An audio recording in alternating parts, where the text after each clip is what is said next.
Ahora tengo en la línea telefónica al ex gobernador de Puebla y presidente de la Comisión Política del Partido Acción Nacional, Rafael Moreno Valle. Hola Rafael, ¿cómo estás? ¿Qué tal? Muy buenos días, Pascal. Bueno, pues el Partido Acción Nacional en varias pistas, diría yo, porque tiene que enfrentar las elecciones estatales en 4 entidades del país en junio entrante, pero al mismo tiempo quienes aspiran a la candidatura presidencial del PAN, tú eres uno de ellos, pues también están dejándose ver, están haciendo actividades que no podemos llamar precampaña y mucho menos campaña, pero finalmente el PAN está metido en estos dos procesos. Rafael, ¿a qué darle prioridad en estos momentos dentro del Partido Acción Nacional? Bueno, me parece que sin duda en lo local las elecciones, creo que el hecho de que estén en juego entidades como el Estado de México, Nayarit, Coahuila, pues representa importantes retos y áreas de oportunidad para el PAN y por supuesto en Veracruz, una elección de alcaldes también muy importante.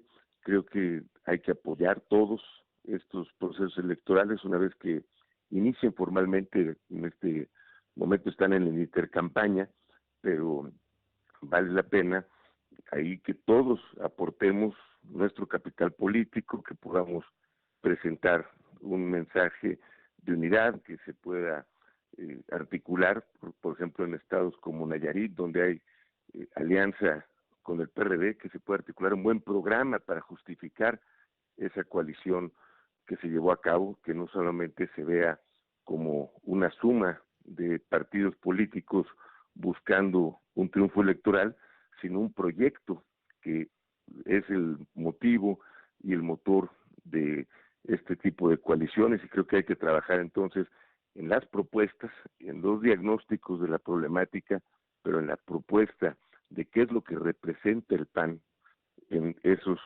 estados donde podría ser gobierno. Me parece que hay que trabajar también en ese aspecto. Oye, han dicho tanto el presidente del PRI, Enrique Ochoa, como el presidente de la República, Enrique Peña Nieto, que que el PRI, perdón, el PRI se va a llevar las 3 gubernaturas y aunque no precisaron el número de municipios en Veracruz, dijeron que les iba a ir muy bien en las elecciones municipales de ese estado. ¿Qué piensas de estos cálculos del oficialismo? Bueno, pues yo simplemente recordaría que hubo cálculos también muy ambiciosos el año pasado y el resultado fue diametralmente diferente a lo que pronosticaron. Creo que los tiempos del carro completo y ese tipo de discursos han quedado atrás. Creo que tú puedes observar que hoy el PRI enfrenta sin duda una crisis muy profunda, lo puedes eh, percibir porque la gente quiere un cambio. A mí me parece que lo que escuchamos en los diferentes estados de la República es que los ciudadanos están buscando un cambio y saben que continuar por el mismo camino pues no llevaría a tener resultados diferentes. Oye, pero dice el presidente Peña Nieto que el PAN no sabe gobernar. Bueno, me parece que no puedes generalizar. Creo que el caso de Puebla es un ejemplo importante. Ahí podemos observar pues, los resultados en términos de cualquier indicador, en términos de la construcción de infraestructura, de indicadores de salud, de educación, de combate a la pobreza, y no de manera subjetiva, simplemente utilizando instancias autónomas e independientes como Coneval, que señaló que en los 7 indicadores que miden la pobreza, Puebla avanzó durante mi gestión y que en 4 de ellos fue primer lugar, en la creación de empleo, en donde el Seguro Social señala que en 6 años se crearon más puestos que en los 13 años anteriores, en términos de la inversión extranjera directa, que según datos de la Secretaría de Economía Federal, en 6 años se logró una inversión histórica sin precedente en materia de salud, donde pasamos también, según datos del gobierno federal, del lugar 29 en afiliación al Seguro Popular a la cobertura universal. Es decir, creo que ahí son indicadores muy puntuales de que en Puebla se hizo un gobierno de resultados y creo que el reto es que cada gobierno del PAN, ya sea estatal o municipal, refleje honestidad, eficiencia, resultados y cercanía con la gente. Pareces estarme diciendo, Rafael, que en lo local el PAN sí gobierna, pero me dices que hay diferencias En la presidencia de la República, ¿tú crees que los resultados del PAN durante 12 años fueron buenos? Pues mira, simplemente habría que ver la parte económica para darte un parámetro muy fácil de comparar. Los resultados del PAN en 12 años en términos de fortaleza del peso, pues creo que con lo que estamos viendo ahora sí fueron bastante buenos en términos del control de la inflación, donde vemos cómo la inflación pues es la más alta en los últimos años. En este momento también fueron buenos, es decir, hubo un manejo responsable de las finanzas públicas durante los gobiernos emanados del PAN, porque de lo contrario, si no tienes indicadores que se puedan medir de manera independiente, pues yo te puedo decir que fueron muy buenos y otros dirán que fueron muy malos. Yo señalaría esos aspectos como algo que evidentemente el PAN supo hacer muy bien, el manejo de las finanzas públicas nacionales.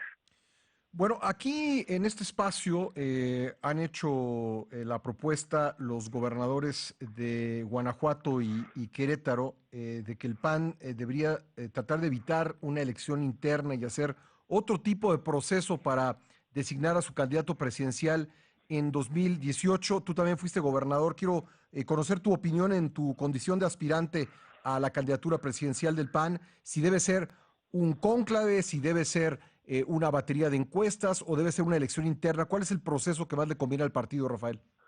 Mira, pues el que marcan los estatutos es precisamente una elección interna. Me parece que debes tomar en cuenta la militancia porque finalmente son los panistas los que cuidan las casillas, los que pintan las bardas, los que están tocando las puertas. Necesitas tomar en cuenta a esa militancia para que se elija a quien deba ser el candidato o candidata. También considero que debe haber acuerdos previos, es decir, no podemos entrar a un proceso interno de gana todo o pierde todo, sino buscar un proceso en donde salgamos unidos, cada quien con responsabilidades. Sí. Y yo recordaría, por ejemplo, el proceso del 2006. Todas las encuestas marcaban en primer lugar a Santiago Krill. Hubo un proceso interno y salió como candidato Felipe Calderón, y recordarás posteriormente que en un proceso constitucional donde todos hubieran apostado a que López Obrador iba a ser presidente porque tenía una ventaja de 2 dígitos al inicio de la campaña, y finalmente gana Calderón la presidencia. ¿Qué fue importante en ese proceso? Que Santiago Krill, como, como uno de los contendientes, fue a participar en todos los estados. Yo te lo comparto porque fui candidato a senador en 2006, ganamos el Senado de mayoría en Puebla, y en este sentido ahí estuvo Santiago recorriendo los estados y posteriormente fue el coordinador de los senadores. Alberto Cárdenas, que también había participado, fue candidato a senador de mayoría en su estado y después de ganar se integró como secretario de Agricultura. Recordarás entonces cómo se construyó esa unidad. Todos tuvieron un rol que jugar y gracias a ello el PAN remontó una ventaja muy importante que en aquel tiempo llevaba Andrés Manuel.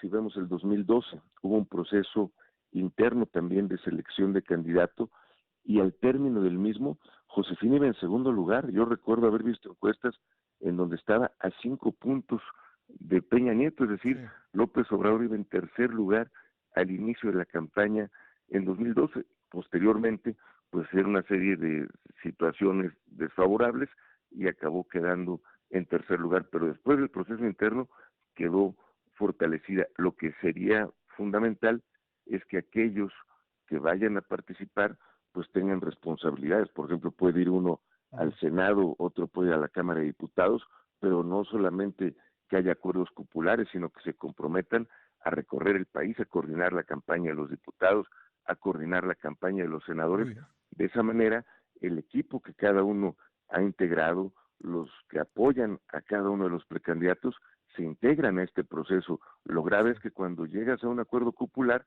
pues la gente que está participando en campo Se se desmotiva. siente hecha a un lado y ya no participa. Y los brazos caídos son un riesgo en un proceso que se antoja muy competido. Muy bien, Rafael, por supuesto vamos a estar pendientes de una y otra cosa, las elecciones de junio y el proceso interno que lleva a cabo el PAN para designar a su candidato presidencial para los comicios del año entrante. Te agradezco mucho estos minutos para el programa. Gracias, Pascal, muy buenos días. Gracias.